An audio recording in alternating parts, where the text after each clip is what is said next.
तुतारी वाजविणारा माणूस म्हणजे तुमचा आमचा प्रतिनिधी। मंडळी, तुतारी आहे ही प्रेरणेची, ही तुतारी आहे बळीराजाचे हात बळकट करणारी, ही तुतारी आहे महिला सुरक्षा बुलंद करणारी, ही तुतारी आहे युवकांच्या रोजगाराची। जोरदार टाळ्यांनी स्वागत करूया सन्माननीय श्री शरदचंद्रजी पवार साहेब। आज बऱ्याच वर्षांनी तुम्हा सगळ्यांचे दर्शन घेण्याची संधी मला मिळाली। मी आपल्या सगळ्यांचा आभारी आहे की भर सकाळी शेतीवाडीची कामं असताना सुद्धा मोठ्या संख्येनं तुम्ही या ठिकाणी उपस्थित राहिला। सिंदखेडा हा सगळा परिसर कष्टकरी शेतकऱ्यांचा परिसर आहे। शेतीमध्ये त्याला यायची निवांत राखायचं, सेवा करायची, उत्पादन मिळायचं, संसार चालवायचा आणि समाजाला शक्ती देण्याची कामगिरी करायची। हे काम आमचा शेतकरी राजा सतत करत असतो। अलीकडच्या काळामध्ये राज्यकर्ते जे आहेत त्यांना शेती संबंधीची आस्था नाही। अनेक धोरणं सांगायची की जी धोरणं हिताची नाही आहेत। आजच्या भाषणामध्ये कांद्याचा उल्लेख झाला। कांदा हे एका दृष्टीनं जिल्ह्यात शेतकऱ्याचं पीक, सामान्य माणसाचं खाद्य। मोदी साहेबांचं सरकार आलं, तुम्ही पिकवलेला कांदा तो धुळे जिल्ह्याचा असेल, नाशिकचा असेल, पुणे जिल्ह्याचा असेल, सातारा जिल्ह्याचा असेल, त्याचा कांदा उत्पादकाला 2 पैसे मिळायला पाहिजेत ही त्यांची मागणी। हे जिल्ह्यात शेतकऱ्याचं पीक आहे, तो पण मोठा लागायचा नाही, पण कांदा पिकवतो त्या कांद्याला दुनियाची बाजारपेठ द्यायची असेल तर कांदा निर्यात केला पाहिजे। आणि मोदींचं सरकार आलं, कांद्याच्या निर्यातीला बंदी। काय घोटाळा केला कांदा उत्पादकांनी? त्यांनी कशाने कांद्याचं पीक घेतलं, 2 पैसे मिळतील म्हणून जगात महत्त्वाचा निकाल घेतला तर त्याच्या बंदी। काही भागामध्ये ऊसाचं पीक घेतलं जातं। आज हिंदुस्थानामध्ये 2 नंबरचं ऊसाचं उत्पादन तुमच्या माझ्या महाराष्ट्रामध्ये होतं। त्याच्यापासून साखर होती, वेळीपासून इथेनॉल होतं, अन्य पदार्थापासून वीज तयार करता येते आणि शेतकऱ्याला ऊसाची किंमत जादा देता येतं। मोदी सरकार आलं आणि शेतकऱ्यांनी जे विविध ऊसातून पदार्थ तयार करण्याची काळजी घेतली त्याच्या बंधनं घातली, त्याच्या मर्यादा घातली। गहू, तांदूळ ही महाराष्ट्रातील देशातलं महत्त्वाचं पीक, मोदी सरकारने त्याच्यावर बंदी घातली। जे काही तुम्ही पिकवताय आणि तुम्हाला दामाची किंमत ज्या उत्पादनाला मिळते ती किंमत तुम्हाला मिळून द्यायची नाही, हे सूत्र आजच्या मोदीच्या सरकारने केलं आहे। आणि म्हणून आम्ही सांगतो की मोदीचं सरकार हे बळीराजाच्या विरुद्ध आहे, शेतकऱ्यांच्या विरुद्ध आहे। 10 वर्ष देशातला शेती खात्याचा कारभार मी स्वतः सांभाळला। मी ज्यावेळेला शेती खात्याचं काम घेतलं, सफाई घेतली, आणि पहिलं काम माझ्याकडे आलं की अमेरिकेतला गहू आणायचा, परदेशातला तांदूळ आणायचा. मला दुःख झालं. शेतकऱ्याच्या कुटुंबात माझा जन्म झाला. आई वडील शेती करत होते. हा देश बळीराजांचा देश आहे आणि या देशातल्या सामान्य माणसाला 2 वर्ष गहू तांदूळासारखं अन्न हे परदेशात आणायचं, ही गोष्ट अक्षर सोडून आली नाही. आणि म्हणून ते आव्हान मी स्वीकारलं. गव्हाची किंमत वाढवली, तांदूळाची किंमत वाढवली. 10 वर्षाचे हे काम हातात मध्ये घेतलं आणि 2014ला मी त्या खात्याचं काम सोडून दिलं. आणि मला सांगायला विराम असतो की हा देश गहू आयात करत होता. 10 वर्षामध्ये 2014ला तेव्हा लोकांच्या मदतीनं जगाचा 2 नंबरचा गहू निर्यात करणारा देश हा मानत झाला. आणि आमच्या शेतकऱ्यांनी हे कष्ट केले.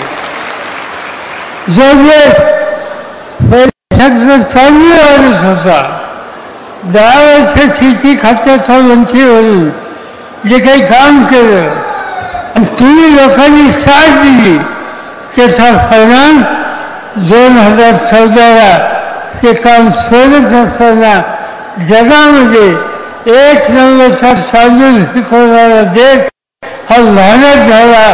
तेव्हा लोकांच्या कष्टाचा वेळ आणि त्याची कारण आहे शेती वाढवायला किमती केली आहे.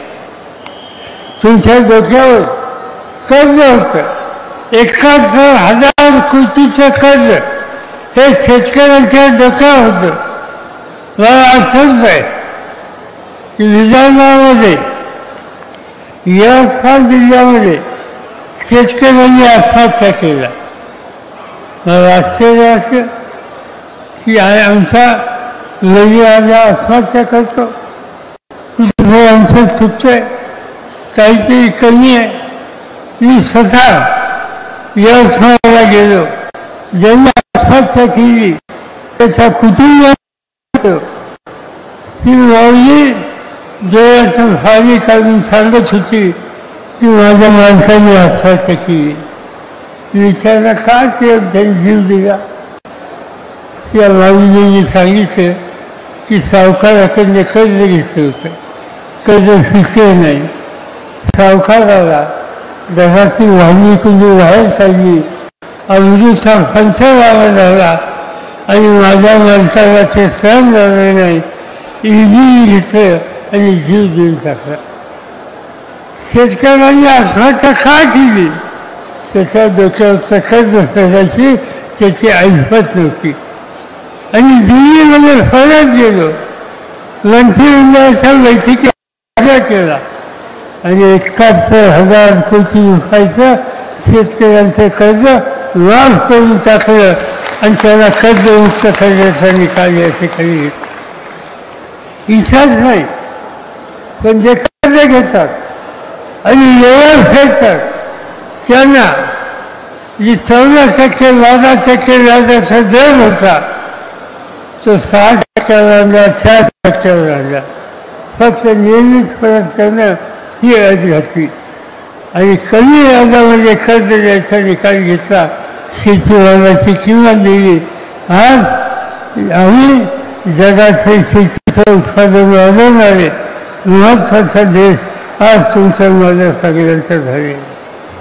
इथं आल्याच्या नंतर अनेक गोष्टी आमचे सरकारी संदीप लोणचे आणि बाकीच्या सरकारांनी माझ्या कानावर घातले. हा तालुका कष्टकरी शेतकऱ्यांचा तालुका आहे, पण दिसतं काय या ठिकाणी गुंडगिरी सुरू झाली, सत्तेचा गैरवापर सुरू झाला, खोटे खटले निर्फाद लोकांच्या भरायचे आणि दमदाटी करून एक प्रकारचं गुंडगिरीचं राज्य या ठिकाणी आणू शकतो असं तिथं या ठिकाणच्या लोकांनी केलं. आणि दुर्दैवानं जेव्हा 20-20 वर्ष आमदारकी दिली, ती आमदारकी इथल्या लोकांच्या डोक्याचे प्रश्न कमी करण्याच्यासाठी न वापरता ती आमदारकी लोकांच्या खचल्यामुळे त्याला तुरुंगात टाक, त्याला त्रास दे, यासाठी गैरवापर गेले अनेक वर्ष आज या तालुक्यामध्ये जाते. हे वन देशमुखांच्या सारखा एक सहकारी, एक सामाजिक माजी मंत्री की जो 16 लोकांच्या हिताची जपणूक करण्याच्यासाठी बरेचसे कष्ट करतो, त्याच्यावर खर्च त्यानं तुरुंगात टाकायचं. जो तुमच्या हिताची रक्षणा करण्यासाठी सतत प्रयत्न करत असताना त्या हेमंत देशमुखांना अटक केली जाते, तुरुंगात टाकलं जातं. याचा अर्थ सत्तेचा गैरवापर कसा केला जातो याचं एक चमत्कारिक उदाहरण आज या तालुक्यामध्ये आमच्या सगळ्यांना बघायला मिळते. आणि म्हणून सत्ता ही लोकांच्या सेवेसाठी असते, पण काही लोकांच्याकडे सत्ता हातात आल्याच्या नंतर त्या सत्तेचा लाज हा डोक्यात शिरतो. आणि एकदा सत्तेचा लाज माणसाला आला की तो अशा प्रकारे सत्तेचा गैरवापर करतो. आणि म्हणून आपण लोकशाही याचा विश्वास ठेवणारे लोक आहोत. डॉक्टर बाबासाहेब आंबेडकरांनी आपल्याला अधिकार दिला लोकशाहीचा, तो लोकांची सेवा करण्याचा. आणि एका बाजूने लोकांची सेवा करायची आणि दुसऱ्या बाजूने सत्तेचा उन्माद ज्यांना चढलेला यांना खऱ्यासारखं वाढता काढायचं आणि सत्ता बाजूला करून त्यांना त्यांची राखायची. हे काम या निवडणुकीच्या निमित्तानं करायचे. 20 वर्ष आमदारकी, काय विकास नाही, रस्ते धड नाहीत, शेतीची अवस्था ठीक नाही. काय केलं 20 वर्षामध्ये? काही कारखाने काढले, साखर कारखाने काढले, जी कारखानदारी होती ती बंद केली. नव्या पिढीला MIDC मधून रोजगार दिला. काय केलं हातामध्ये? आजूबाजूच्या जिल्ह्यामध्ये प्रगती दिसते. नाशिकमध्ये गेल्याच्या नंतर दुसरं चित्र दिसतं. पण या तालुक्यामध्ये विकासाच्या संदर्भात काही भावले गेल्या 20 वर्षात टाकली नाहीत, हे चित्र या ठिकाणी दिसतं. आणि म्हणून आज काही लोक सांगतात की आम्ही काम करू न करू, पण आम्ही आमच्या बहिणींना 1500 रुपये दिले.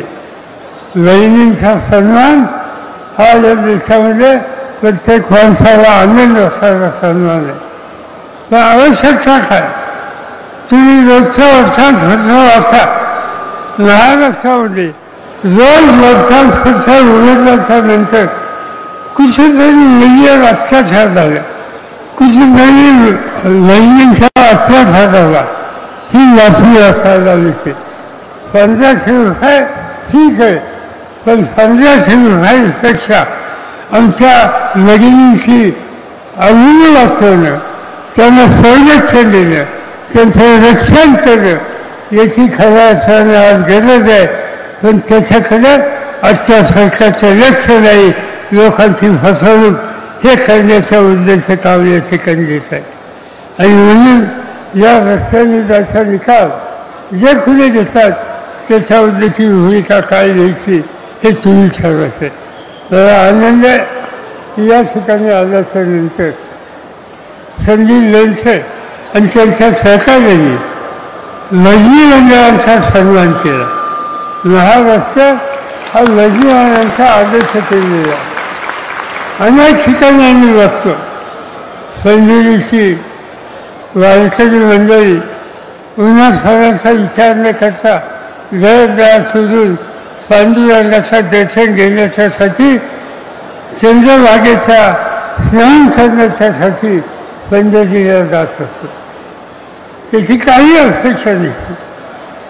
तेव्हा पंढरीला जाणं, पांडुरंगाचं दर्शन घेणं, नामदेव फाळीला हात लावणं याच्यामध्ये त्याला समाधान मिळतं आणि हे समाधान मिळालं वारकरी संप्रदाय ही महाराष्ट्राची मोठी शक्ती आहे आणि त्या वारकरी संप्रदाय की जो गावामध्ये या विचारातून संतवाणीतून लोकांच्यामध्ये एक वाक्यता निर्माण करतो, लोकांच्यामध्ये एक प्रकारची भावाची भावना वाढली जातो आणि ते ऐतिहासिक काम हा आमचा वारकरी मंडळी करत असतात. या भजी मंडळाच्या मार्फत शांततेचा, संयमाचा, संवेदनशीलतेचा हा संदेश तुम्ही गावामध्ये आपल्या संगीताच्या चालच्या मृदंगाच्या आवाजातून निर्माण कराल,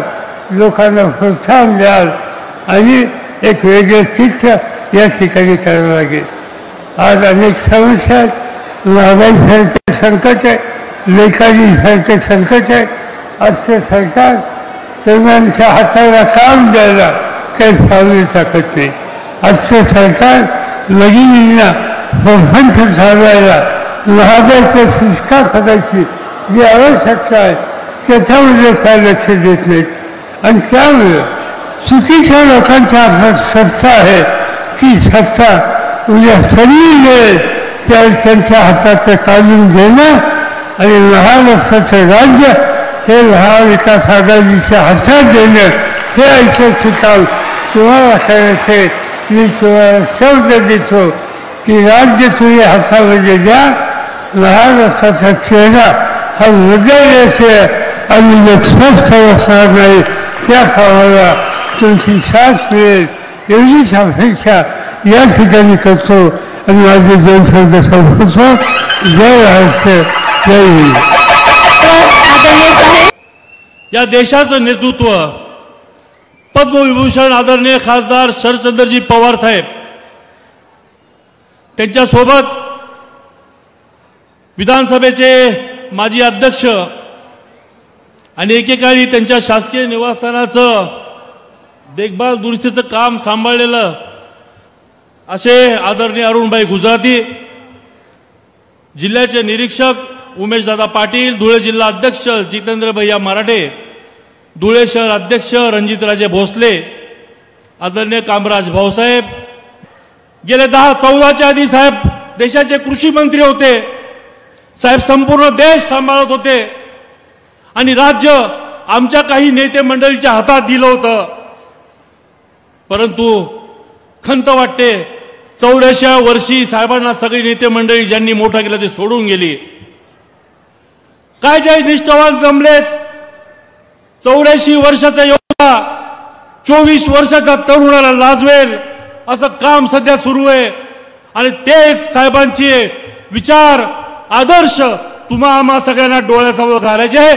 कारण या आमदाराला आपल्याला गाडायचं येत्या काळात. सर 15 तर 14 नंतर तर भयानक परिस्थिती होती राज्यात आणि देशात. भाजपाचं सरकार, देवेंद्र फडणवीस मुख्यमंत्री, प्रत्येकाच्या मागे ईडी, अँटी करप्शन, सीबीआय चौकशा, दडपशाही आणि त्यात पक्ष प्रवेश. साहेब तेव्हा संघटना पण कोणी चालवायला नव्हतं. तुम्ही आमच्यावरती जबाबदारी दिली. 3.5 वर्ष धुळे जिल्ह्याचा ग्रामीण जिल्हाध्यक्ष म्हणून काम केलं साहेब. पुन्हा आपण विश्वास टाकला. नाशिक विभाग शिक्षक मतदारसंघात उमेदवारी दिली साहेब. आपण खूप प्रयत्न केले साहेब. रयतच्या मीटिंगसाठी दिलीप वळसे साहेबांना पाठवलं, सगळ्यांना कामाला लावलं. पण काही अशा गोष्टी घडल्या ते 5,900 मतांनी तिथेही पराभव झाला, मतांचं डिस्ट्रीब्युशन झालं. काम सोडलं नाही साहेब. 5 वर्षामध्ये 2 विधानसभा, 1 विधान परिषद, 3.5 वर्ष जिल्हाध्यक्षपद. साहेब मी खचलो. पैसा सगळीकडे लागतो. परंतु साहेब मी कोणाकडे विकला गेलो नाही, कोणाची टक्केवारी घेतली नाही, काही गेलो नाही साहेब. महाविकास आघाडीचं सरकार असताना साहेब या तालुक्यामध्ये आदरणीय जलसंपदा मंत्री जयंत पाटलांच्या आशीर्वादाने ज्या धुळे आणि नंदुरबारच्या 22 उपसा सिंचन योजना आहेत साहेब, त्या बऱ्याच वर्ष प्रलंबित होत्या. त्यांचा 115 कोटीचा सुधारित प्रशासकीय मान्यतेचा प्रस्ताव मंत्रालयात प्रलंबित होता साहेब. त्या साहेब त्याच्यामध्ये शिंदखेडा तालुक्यातील 8 आणि नंदुरबार जिल्ह्यातील 14 असे साहेब 22 उपसा सिंचन योजनांचा, आमच्या 8 उपसा सिंचन योजना साहेब 22 गावांना त्याचा फायदा होणार आहे. 3750 शेतकरी बांधवांना फायदा होणार आहे तापी काठच्यावरती. आणि साहेब 15,000 एकर क्षेत्र ओलिताखाली येणार आहे साहेब. जयंत पाटील साहेबांनी तात्काळ तेवढा 2.5 वर्षाच्या काळात, कोरोनाचा काळ होता साहेब, पक्षाकडे आपल्या सरकारकडे निधी नव्हता. केंद्र सरकारने 38,000 कोटीचा GST थांबवून ठेवला होता. कोरोनासाठी खर्च करायचा होता, परंतु आपल्या सरकारने साहेब सगळ्यांनी हातभार लावला. या तालुक्याला 115 कोटी मंजूर केले. आज साहेब ते काम जोरात चालू आहे. 4 उपसा सिंचन योजनांचं काम सुरू आहे सर. आणि येत्या दिवाळीत 5,000 एकर क्षेत्र ओलिताखाली येईल. शेतकऱ्यांच्या बांधापर्यंत साहेब पाणी येणार आहे. हे फक्त आपल्यामुळे, आपल्या सरकारमुळे झालं साहेब. कामराज भाऊसाहेब बोललेत या तालुक्यामध्ये 100 गावांना प्यायला पाणी नाही आहे साहेब. खरंय, हा आमदार जयकुमार रावल गेले 20 वर्ष तर सत्ता भोगतोय साहेब. याला साधा एक गाव टँकर मुक्त करता आला नाही. परंतु हे काम साहेब आपल्या सरकारमध्ये झालं साहेब. आपल्या सरकारमध्ये असताना 304 कोटीची 86 गाव पाणी पुरवठा योजना साहेब मी अजितदादांच्या मागे लागून, जयंत पाटलांच्या मागे लागून, सर्व उद्धव ठाकरे साहेबांच्या मागे लागून मंजूर करून आली साहेब.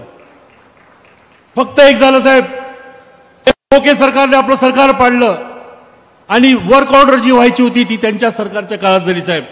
नेहमीप्रमाणे बीजेपीने गाजावाजा करत त्याचा फायदा घेतला साहेब. ते 304 कोटी आपल्या सरकारने दिले. 115 कोटी शेतकऱ्यांसाठी दिले. विविध प्रकारचे पाणी रस्त्यांची कामं दिले साहेब. काम कुठे थांबलं नाही साहेब. या मतदारसंघात आम्ही सगळे लढतोय सर, परंतु हा रावळ म्हणजे इथला रावण आहे साहेब. आणि मी आज तुम्हाला सगळ्यांना आश्वासित करतो, आज आपल्या विठ्ठलाने या धर्तीवरती पाय ठेवलेला आहे साहेब. याचा अंत फक्त तुमच्या येण्यामुळेच थांबलेला होता. या पक्षामध्ये गट तट चालत नाही. आमचा एकच गट, एकच तट, तो म्हणजे शरद पवार. ज्या जयकुमार रावलच्या बापाला फक्त साहेबांमुळे उमेदवारी दिली होती आणि साहेबांनी त्याला तिथं आमदार केलं होतं.